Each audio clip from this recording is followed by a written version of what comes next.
I'm about to do mission 6 of 10 for the Advanced Military Career Agent.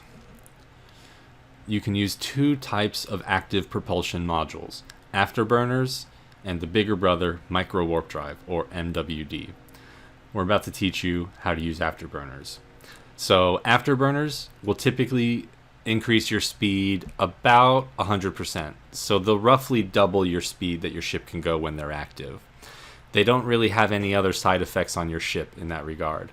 Whereas the Micro Warp Drives, the Micro Warp Drive will give you about a 400% increase. So they're going to make you go way faster, but there's a bigger penalty. When you have your Micro Warp Drive active, it actually increases the signature radius of your ship, meaning it's going to be easier for enemies to track you and target you.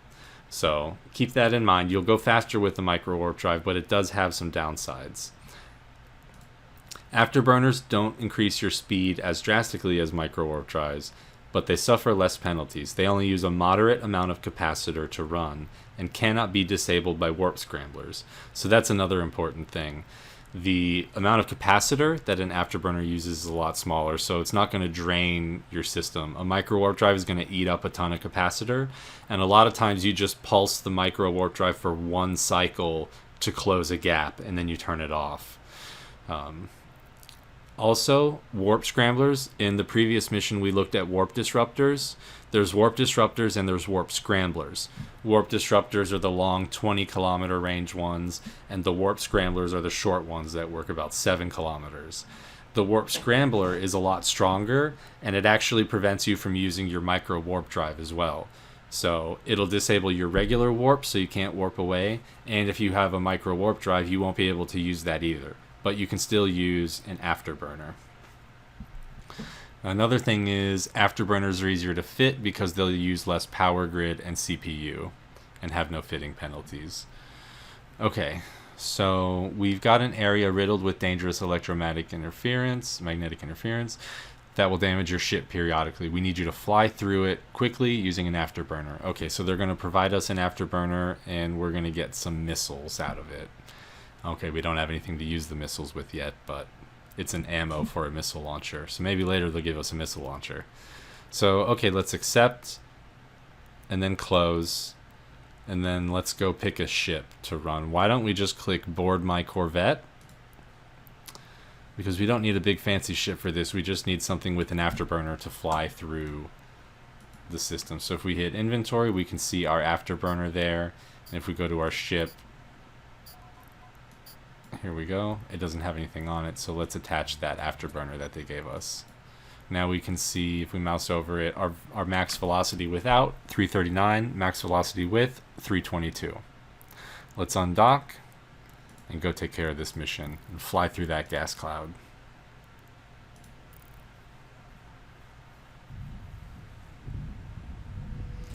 Okay, we can just right-click on space, go to Agent Missions, don't look back, Encounter, warp to location, or we can just click the button over here.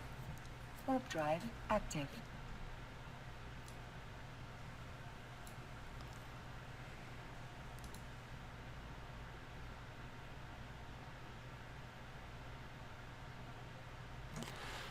Now, we don't have any guns, so let's double check our mission under Neocom Activities Journal, Agents, Missions, Read Details. And yeah, use your afterburner to travel quickly through the disturbance. Yeah, it doesn't say anything about killing anybody. This is more about maneuverability and moving around. Okay, we've got an acceleration gate. Let's activate it.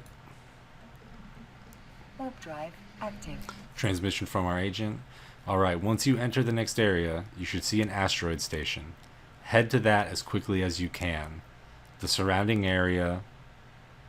The area surrounding it will be dangerous, but once you make it to the station itself, you will be safe. Okay, so it looks like there's a big dangerous gas cloud between us and that station over here. So let's click on the station and click approach and activate our afterburner. And we'll see our max speed now jumps up to 522 while it's active. And we can see here our distance is closing between the station.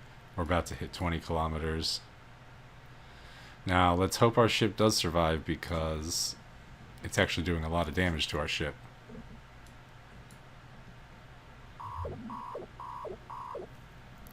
Let's see how we're doing.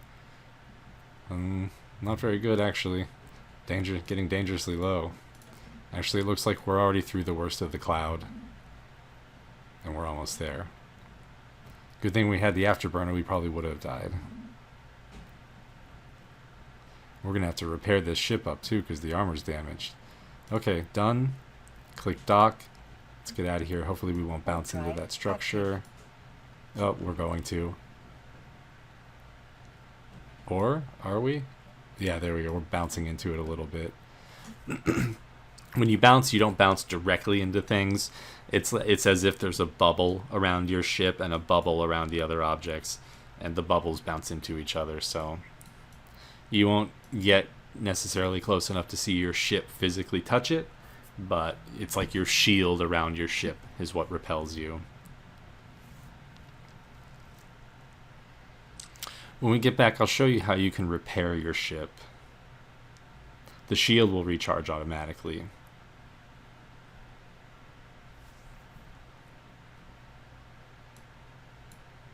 Docking permission requested. Docking request accepted.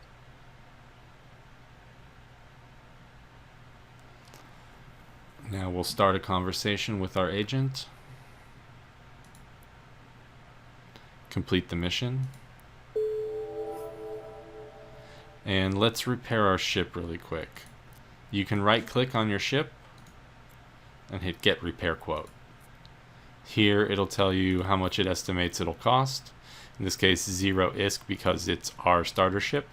And we just click repair item at the bottom and now it's fixed and you'll see the armor damage here will start going away.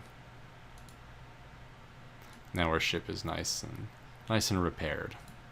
Now we're ready for the next mission, which I'll do in the next video.